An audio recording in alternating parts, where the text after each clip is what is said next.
When was the last time you went to the arcade? All the loud noises, the different games screaming various sounds designed to grab your attention, the occasional machine that you just wonder, what the hell does that LED torture device even do? These magical lands were always a rare treat for myself to wander through whilst I was younger, and even rarer for myself to be able to play the games themselves. But aside from the strength tests, the stack'em games, crane games, basketball, and DDR machines, there was a solid staple that always had people playing, and when you played them, you felt like a bona fide maverick badass. The arcade light gun games. House of the Dead, Time Crisis, Rambo, Jurassic Park, Big Bug Hunter. There seems to be one for every franchise out there now, but they all boil down to the same base mechanics. Pointy gun, click, boom, shoot. Thing is, these machines are huge, and unless you're lucky enough to be able to frequent an arcade, there isn't really a good way to play these games at home. I mean, consoles have tried to varying degrees of success, but it just doesn't hold the same level of immersion as being at the arcade. Speaking of immersion, slap one of those games in VR, polish it up, and pick a franchise at random, that one. And we've got Zombieland VR Headshot Fever. This game is fun. It's fast-paced, it's frustrating, it's addictive, it's easy to pick up, but hard to master. 28th in the world, hello! It's an arcade light gun cabinet on your face with newfound levels of immersion, and that's a win for me. Don't get me wrong, there's plenty of on-rail shooter games for VR, plenty of zombie shooters and all that, but rarely any that encompass the feeling of an arcade shooter to this level of polish. The game isn't perfect, but it's damn fun and good at what it is, and I have to mention, right now, for legal reasons, that I was provided a key for this video, but I have full freedom to say what I want. So, let me explain. The game plays as an on-rails shooter with checkpoints. You have zombos rushing at you, and you shoot them as fast as possible. Once you've cleared the screen, you move on to the next checkpoint of the course, and you shoot the zombos as fast as possible, rinse and repeat until the end. Nice and simple. Some levels have branching paths for you to explore different routes and find which route works best for you. So far, so basic. But what adds a little ooh, that's very nice, is when you follow the easy rule number 2 of the Zombieland film. Double tap in the head. Shoot the zombies in the head twice in a row and you enter adrenaline mode. Essentially bullet time that allows you to aim easier and control the situation with much more ease as you'll be getting swamped very fast. But also it subtracts time from your run, making it crucial to getting them tasty high scores. Let me tell you, it feels satisfying hitting off consecutive double taps and pulling off some movie gunplay crap. One thing they added to spice things up is including special zombie types. You've got your typical big buff fella that sponges bullets. You've got your fast and deadly feral Visco girls that will kill you in one. You've got your typical Karens that scream for managers. The hype beast sports fan that makes all the other zombies go into riot mode. You've also got tossers that like to throw crap at you. I hate them. And the homers. Leave them be, they're precious. Shooting them makes you lose time, and they mean you no harm, they just want to go home. These different zombos mix up the gameplay and keeps you on your toes, but at some points it can feel a little bit bullshit when there's too many rushing you at once. Especially the Karens and sports fans, as the buffs and reinforcements just mess you up way too easily. And they have extra health, so prioritizing them whilst being bombarded by regular zombies can become nigh impossible at times, unless you have perfect accuracy and don't mess up once, and trust me, I don't have those! It's a challenging game at places and tears you a new one if you're not careful, which is why they provide you with toilet paper for that new gaping hole that the last mission graciously provides you with. How did you know? I'm obsessed. You really like shitting, don't you? You little shitter. Playing through the game, you receive shit tickets for completing levels, challenges, and killing zombies. These are used as currency to upgrade your weapons. Speaking of, you have a main weapon and a special weapon, as well as up to 2 perks you can mix and match to find your playstyle. Your primary guns have unlimited ammo and consist of pistols. Upgrade these first, you'll be using them the most, trust me. Your secondary/special weapon has limited ammo, but can deal major damage. The shotguns are good for dealing heavy damage to singular targets, whereas the automatics are good for dealing with crowds of weaker stubs.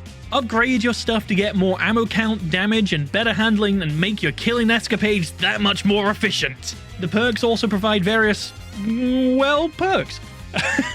From better handling, adrenaline continuing between checkpoints to extra ammo, you just need to play around and see what works best for you. So, with your freshly painted guns and jam-packed ammo clips, you can now start to demolish the gameplay loop. In the main hub, you'll see Little Rock offers you missions of various difficulty. Each mission takes on average less than 3 minutes to complete and has 4 bonus objectives on top. Completing these objectives unlock rewards to get better things and eventually unlocks the Zombieland Invitational. the longest and hardest mission in the game. Now you may be thinking, less than 3 minutes per run? There's nothing to this game. Well, yes and no, you loudmouth little gremlin. This is a non-interactive video. How did you even get in here? Get out! There are 14 stages so far in the game, with 3 already listed as coming soon, but with the loadout options, leaderboards, challenges, and achievements for you to work on, this game makes you want to play again and again. Learn the level, know where the zombies come from, perfect your aim, get that faster time. It really hits that feeling of arcade-style shooter where you're vying for that top spot on the leaderboard, and let me tell you, as someone that is an amateur speedrunner not overly competitive in games, this got me going. And it will you.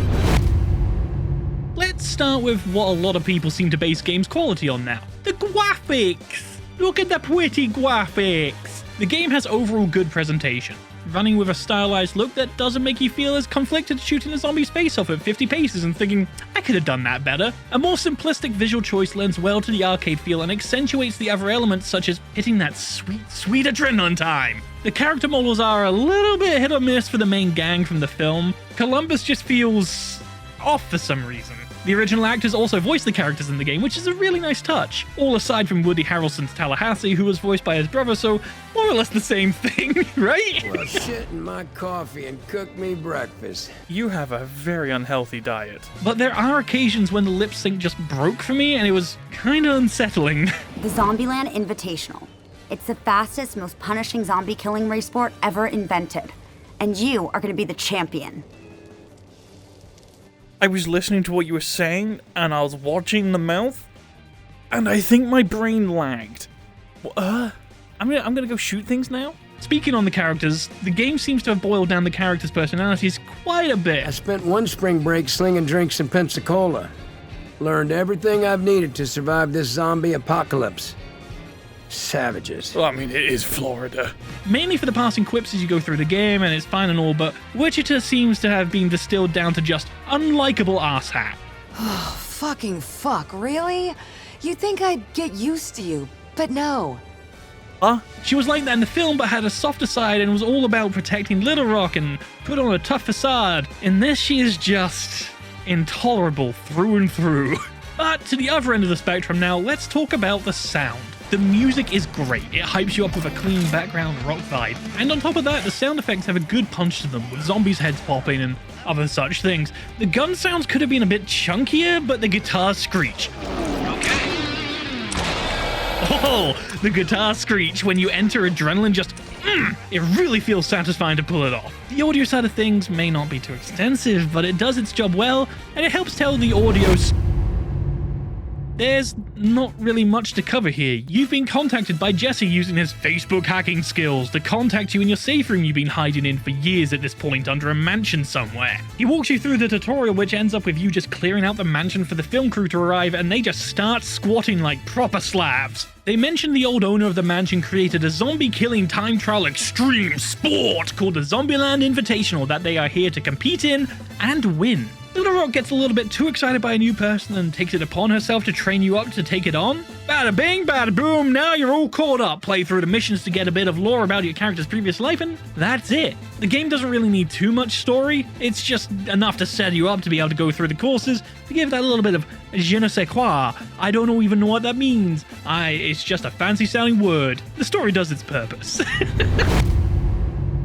Overall, it's a fun little game that really hits the arcade light gun feel perfectly, and it fits so well with VR. If you like the Zombieland films, then this should be right up your alley as well. The game only costs $14.99 in British pound sterling and $19.99 USD, and you can currently get it on Steam for Oculus Quest Rift with a Revive port release scheduled for later this year. Thanks again to XR Games for providing me with a copy of the game to try, and if you'll excuse me, I'm gonna go try and get a better score on some of the levels. Oh, if you end up getting the game and you beat my times, share that with me on Twitter or in my Discord so I can just call you a cheater.